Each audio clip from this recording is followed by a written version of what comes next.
Hoje a gente vai fazer uma aula de exercícios. Eu dei uma passada, eu consegui dar uma passada nas listas de exercícios de vocês e selecionei alguns exercícios que eu achei interessantes, tá? Isso de modo algum é uma indicação de coisa que cai na prova, tá? Realmente eu olhei e falei, esse é legal para discutir. Foi esse o critério. Mas daí também vocês podem perguntar, se vocês olharam, estão com dúvida de algum exercício, queriam esclarecer alguma coisa, a gente pode fazer uma mistura aí. Mas pelo menos eu tenho alguns selecionados aí pra gente ter um assunto interessante para discutir.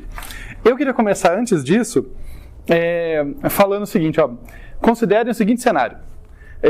Imaginem que vocês têm diversos usuários de um sistema, uma loja online, um serviço de streaming de vídeos ou qualquer coisa assim, e que esses usuários conseguem dar notas para produtos.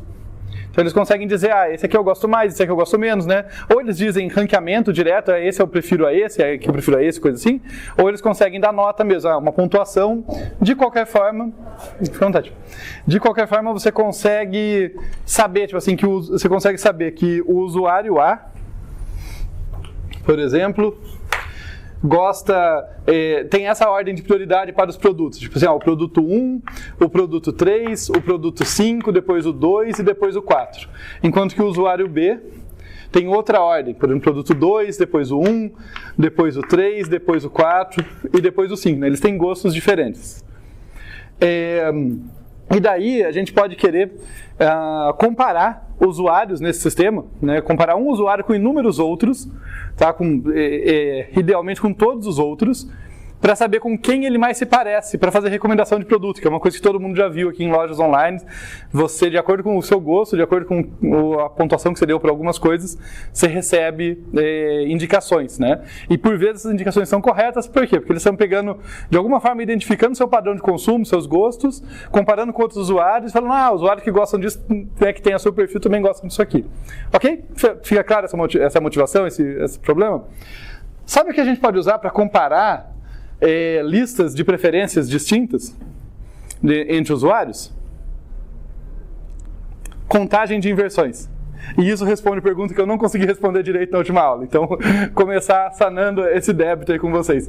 Essa é uma aplicação clássica de contagem de inversões, ou problemas relacionados, tá? Porque o que a gente percebe na prática é que o sistema de ranqueamento desse site é um pouquinho diferente. Ele não vai ser exatamente aquele problema que a gente está acostumado, porque, sei lá, você desgosta ou desgosta de um produto. Então, não vai ser notinhas assim, né? Mas a contagem de inversões, vamos dizer, é o problema mais simples dessa categoria de problemas de comparação entre strings. E comparação entre strings aparece sistema de ranqueamento, nesse exemplo que eu dei, aparece para sequenciamento de DNA, sabe? Aparece em um monte de lugar, você tem que rapidamente identificar pedaços de strings quão parecidas ou quão diferentes elas são, para saber como que as coisas se encaixam.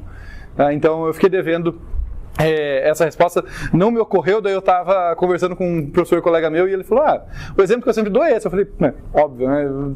Mas não me ocorreu na hora. Então, seria essa ideia. Dito isso,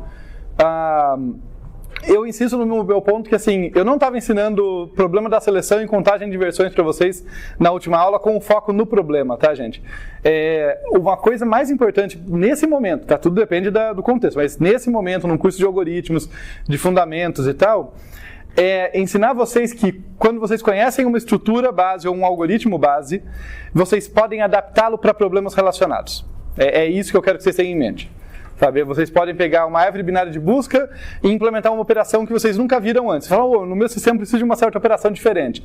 É por isso que eu falo de rank, por exemplo, lá quando a gente está vendo. Não é uma operação comum, mas é uma operação diferente que a gente consegue adaptar se a gente entender a árvore binária de busca e souber como modificá-la. E podem ter inúmeras outras, né? Operações menos comuns que surgem em contextos específicos que vocês não vão ver prontas por aí com tanta facilidade, mas vocês vão ser capazes de construir se vocês tiverem essa base. Tá? E no caso, estou falando de árvore binária de busca, mas na aula passada era adaptando algoritmos de ordenação para fazer uma coisa relacionada, porém diferente. Beleza?